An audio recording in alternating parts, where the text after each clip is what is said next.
छत्तीसगढ़ की प्रमुख खबरों के साथ मैं हूं अमित मिश्रा और आज की खबरों की शुरुआत करते हैं तीजा और पोरा के इस पर्व से। छत्तीसगढ़ का लोकल त्यौहार इसे माना जाता है और सालों से इस त्यौहार को लेकर खास तौर पर किसान और महिलाएं इस त्यौहार को विशेष तौर पर मनाती है। इसकी विशेष परंपरा होती है और इसीलिए इसको छत्तीसगढ़ का सबसे बड़ा त्यौहार भी माना जाता है। छत्तीसगढ़ की संस्कृति को लेकर त्यौहार में कई झलक देखने को मिलती है, इसलिए इससे हर कोई सरकार, चाहे वो कांग्रेस की हो या बीजेपी की, इसको बड़े धूमधाम से मनाती हुई नजर आती है। और इसी का ही आज फिर एक उदाहरण देखने को मिला जब कृषि मंत्री रामविचार नेताम अपने सरकारी बंगले में इसका आयोजन करते हुए पूजा के साथ में विधिवत इस तीजा पोरा की शुरुआत उन्होंने की। इसकी परंपरा होती है कि इसमें पूजा की जाती है और उस पूजा के साथ में इसकी शुरुआत होती है। इसके साथ में जो संस्कृति के साथ में इसके छत्तीसगढ़ी परिधान होते हैं उसमें महिलाएं यहाँ पर आ जाती हैं और उसके साथ में पूजा अर्चना के साथ में कई गीत यहाँ पर गाए जाते हैं, सांस्कृतिक कार्यक्रम भी होते हैं।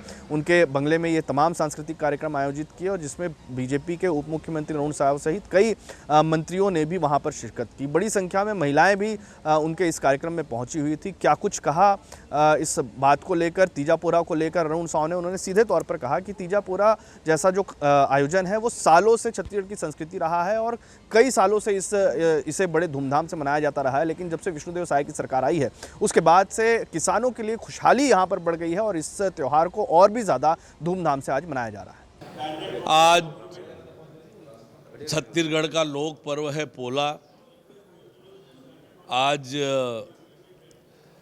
ये किसानों का त्यौहार है, कृषि से जुड़े हुए लोगों का त्यौहार है।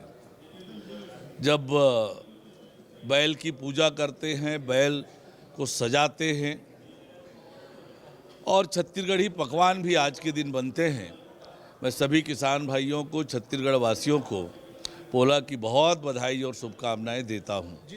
वहीं दूसरी खबर भी तीजा पोरा को लेकर ही है। कांग्रेस ने लगातार छत्तीसगढ़ की संस्कृति और तीज त्योहारों को लेकर बीजेपी और कांग्रेस के बीच में तनातनी देखने को मिलती थी, बयानबाजियां देखने को मिलती थी, आरोप लगाते हुए नजर आते थे कि छत्तीसगढ़ के तीज त्योहार को लेकर भाजपा जो है वो बड़े पैमाने पर मनाती नहीं है, उसे पूरी तरीके से नज़रअंदाज किया जाता है। हालांकि बीजेपी ने बड़े पैमाने पर इनके कार्यक्रमों का आयोजन, आज तीजा और पोरा के कार्यक्रमों का आयोजन किया था। और वहीं दूसरी तरफ भूपेश बघेल जो पूर्व मुख्यमंत्री रहे हैं, उन्होंने भी अपने सरकारी निवास में रायपुर में इसका भव्य आयोजन किया। उस दौरान में भी कांग्रेस के कई महिला कार्यकर्ताएं जो थी वो उनके बंगले में पहुंची थी और कांग्रेस के बड़े दिग्गज नेता भी आज इस कार्यक्रम के दौरान में उनके बंगले पर पहुंचे हुए थे। विशेष तौर पर किसानों के लिए और महिलाओं के लिए इस त्यौहार को माना जाता है। आज से ही किसानों की खुशहाली के साथ में जो कृषि कार्य है उनकी शुरुआत होती है और इसको लेकर जो महिलाएं हैं उनकी भी विशेष परिधानों के साथ में आज विशेष पूजा अर्चना के साथ में आज का त्यौहार मनाया जाता है।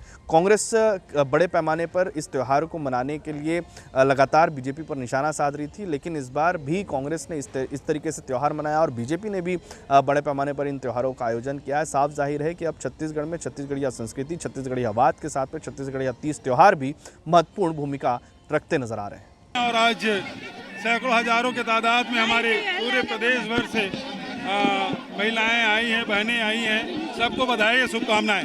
राजधानी रायपुर में आज एक अनोखी यात्रा देखने को मिली जिसमें गौ न्याय यात्रा महिलाओं की तरफ से निकाला गया, जिसमें महिला पुरुष दोनों ही शामिल थे। और इस बार गौ न्याय यात्रा को इसलिए निकाला गया, इसके पीछे महिलाओं ने जो तर्क दिया कि सरकार गाय को लेकर लगातार राजनीति करती रही है और उसी में ही बीजेपी ने सरकार बनाकर महत्वपूर्ण भूमिका निभाई थी, लेकिन अब गायों को सड़कों पर छोड़ दिया गया है जिससे उनकी हालत जो है वो बदतर हो रखी है। और यही इसी को ही ध्यान में रखते हुए उन्होंने इस न्याय यात्रा के जरिए उनके लिए न्याय करने की गुहार उन्होंने सरकार से लगाई है, नगर निगमों से लगाई है, ताकि गौ वंश को सड़कों पर खुले में ना छोड़ा जाए, जिससे लोगों को परेशानी भी ना हो, लोगों के साथ में हादसे भी ना हो और गौवंश भी सुरक्षित रह सके, उनके लिए भी बेहतर व्यवस्थाएं की जा सके। उन्होंने ये भी कहा है कि पूर्व की सरकार में गौठान योजना की शुरुआत की गई थी, लेकिन इस सरकार में आने के बाद उसे बंद कर दिया गया, जिसका खामियाजा गौवंश पूरी तरीके से सड़कों पर है और लोगों को परेशानी का सामना करना पड़ रहा है। कि हम अपनी गौ माता को, ये हम अपनी माता के लिए है ना, माँ की जो पीड़ा है उस पीड़ा असहनीय हो गई है। जो हमारी सरकार है वो आई शासन में, लेकिन गौठान से गौधाम को उन्होंने बंद कर दिया। बंद करने के बाद माँ और बहुत ज़्यादा पीड़ा में हो गई, सड़कों पे आई। अगर इस चीज़ को सुधार दी रहती तो आज जो समस्या माँ के साथ हो रही है वो नहीं होती और उनको और अच्छे से सुधारना चाहिए। जबकि वो हिंदू सरकार है तो हमारी ये जो यात्रा है माँ को राज्य माता घोषित करने के लिए हम महामाया मंदिर से सीएम हाउस तक हम लोग जा रहे हैं, जिसमें हमारी माँ को माननीय विष्णुदेव साय जी है गौ माता को राज्य माता घोषित करे 1 सितंबर तक अगर उन्होंने घोषित नहीं की ये घोषणा, उसके बाद ये भीड़ तो अभी बहुत कम ही है। इसके गौपुत्र और गौपुत्रियाँ क्या करेंगी ये हम खुद नहीं कह सकते। इसलिए आपसे निवेदन है, प्रार्थना है, विनती है कि आप 1 सितंबर से पहले अपना जो भी निर्णय लेना है आप ले लीजिए। आपसे हम एकदम विनती कर रहे हैं और विनती करने का समय 1 सितंबर के बाद चला जाएगा। इसलिए आपसे निवेदन है, आप भी सनातनी हैं, सरकार भी सनातनी है और सभी सनातनी हैं, फिर बाधा किस चीज़ की? गौ माता राज्य माता होने से नुकसान किसका? आपका परिचय दे दीजिए, आपका नाम बता दीजिए। मैं यशोमती गौपुत्री।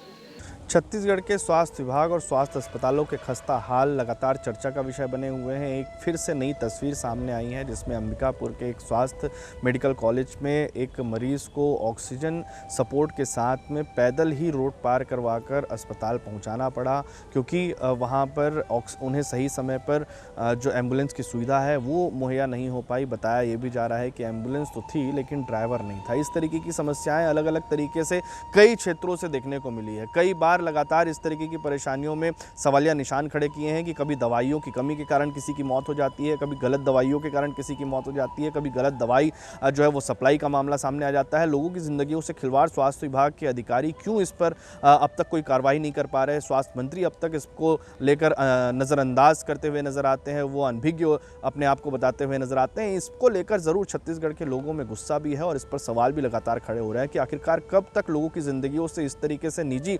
संस्थान सप्लाई के तौर पर जो है अव्यवस्थाओं को लेकर शिकार आम जनता होती हुई नजर आएगी, और जो ज़रूरी सामान है, ज़रूरी जो सुविधाएं हैं जो जनता को मिलनी ही चाहिए, जो उनका हक है, वो उनको कब मिलता हुआ नजर आएगा? इसकी आस जनता को अब भी लगातार है बीजेपी की सरकार से, स्वास्थ्य मंत्री से। लेकिन स्वास्थ्य मंत्री का रवैया, स्वास्थ्य अधिकारी का रवैया, ये भी कहीं ना कहीं कई सवालों को जन्म दे रहा है।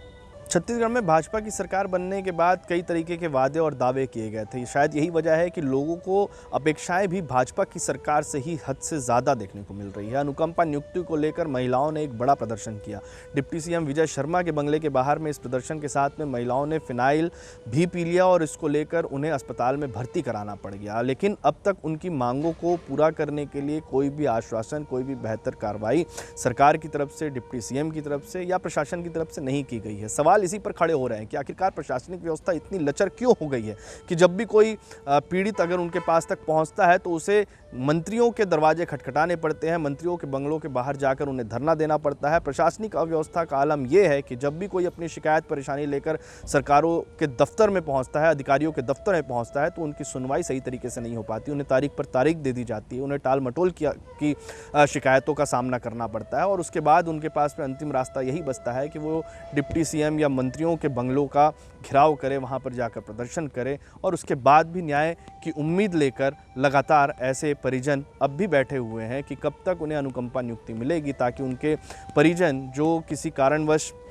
उनकी मृत्यु हो गई, सरकार उन्हें अनुकंपा नियुक्ति जो नियमों का प्रावधान है उसके तहत देने की जो मांग है वो लगातार उनके परिजन कर रहे हैं, ताकि उनके बच्चों का, उनके परिजनों का भविष्य वो सुधर सके, वो बेहतर हो सके। लेकिन अब तक ऐसा कोई आश्वासन उनको मिलता हुआ नज़र नहीं आया। शायद इसीलिए इन महिलाओं ने, इन लोगों ने, बेटियों ने, बच्चों ने इस तरीके की शिकायतें करने के लिए मजबूर हो गए और इसलिए शायद इस तरीके का प्रदर्शन आज कल देखने को मिला।